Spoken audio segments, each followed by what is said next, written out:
राम राम. स्वागत आहे तुमचं नवीन एका ब्लॉग मध्ये. सकाळी सकाळी आपण आलो होतो लातूरहून. मग काय गाडी वगैरे फ्रेश केली. मग म्हणलं आपल्याला जायला लागते, कारण आपल्याला आज भाडं होतं परळीचं.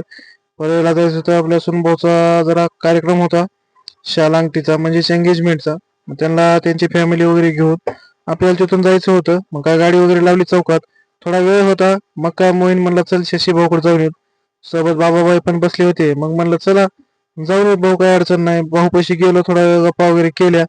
भाऊची जरा तब्येतीची विचारपूस वगैरे केली. तिथून निघालो वापस, कारण फोन आला होता की म्हणलं माणसं आलेत, आपल्याला जायला लागते. मग म्हणलं चल मोहीन भाऊ तू जा, मी पण जातो आपल्या आपल्या कामाला. मग म्हणलं ठीक आहे. तिथून गेलो, माणसं वगैरे भरले. आपल्याला जायचं होतं अहमदपूरला. अहमदपूरहून काही माणसं होते, ते सर्व माणसं घेऊन आपल्याला जायचं होतं नीट परळीसाठी. मग म्हणलं चला आता निघूया, दुपारी पण जायला उशीर झाला होता. म्हणलं चला आता जाऊ हळूहळू. तेवढ्यामध्ये काय माणसं वगैरे सर्व आले. मग म्हणलो आता लागू आपल्या प्रवासाला, कारण प्रवास पण आपला लांब होता आणि गाडीमध्ये माणसं असली कसं आहे, जरा हळूहळू जायला लागतंय. तिथून लागलो परत आपण आपल्या हायवेला. मस्तपैकी धर्मापुरीहून मारला राईट, आणि एक नंबर रस्ता होता. रस्त्यानं काय प्रवास करायला खूपच मजा येत होती, कारण एवढा सॉफ्ट रस्ता असला ना, गाडी चालवायला टेन्शन येत नाही हो. काय म्हणलं आता सण सण सण सण करत जाऊया, कारण कार्यक्रमाला पण उशीर होत होता. मग त्यामुळं काय रस्त्याला मस्तपैकी एन्जॉय करत, सोबत एक काका होते त्यांच्यासोबत बोलणं करत करत आपण निघालो. वाटेत काय थोडासा पाऊस लागला. मला वाटलं आता काय पुढे ऊन आहे आणि मागे पाऊस येतोय. मग म्हणलं अवघडच आहे. आपण जवळपास पोहोचलो परळीमध्ये. आपल्याला काय लोकेशन माहित नव्हतं. मग मागून येत होती गाडी. मग त्या गाडीसाठी आपण थोडं थांबलो. मग काय लोकेशन वगैरे आलो. मग लागल्या त्या बुका.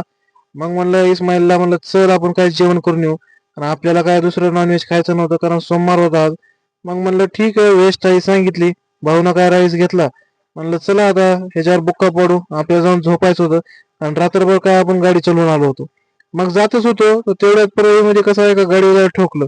लगेच समजे माणसं जमा झाले, त्याची काय झडतीच झाली. त्याला गाडी वगैरे कडेला घ्यायला लावली, आणि काय आता म्हणलं बेदम मारतात की काय. त्या गाडीवाल्याच्या ह्याच्यात केक होते, केक वगैरे सांडले.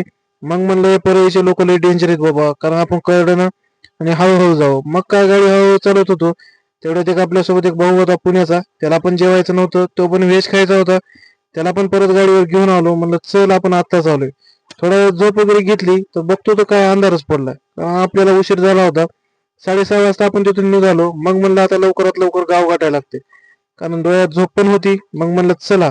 वाटत आलं तर काय पुढे थोडासा पाऊस चालू झाला. मग म्हणलं हे पाऊस काय आपली साथ सोडणार नाही. त्यामुळे मग म्हणलं आता निघायला लागते घराकडे कडकडनं. भेटू लवकरच नवीन एका ब्लॉग मध्ये. धन्यवाद.